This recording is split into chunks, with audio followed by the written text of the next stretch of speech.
sentimentalistid räägivad, et meil on Jumalaga algne armastuslik suhe.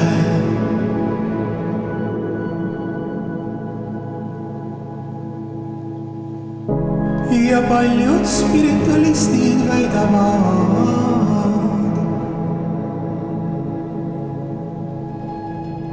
et enne hinge ei saa rahu, kui saab loojaga isikliku sügava hingepuu tee.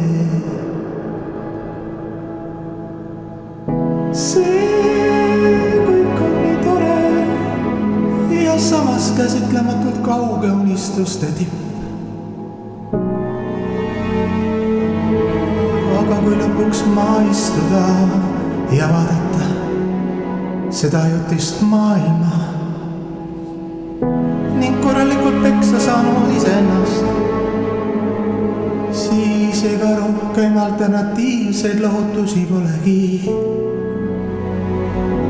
Isegi kui vaimne vabaduse kuningriik on muinasjutt, siis ikkagi mul on vaja kuskil usk panna.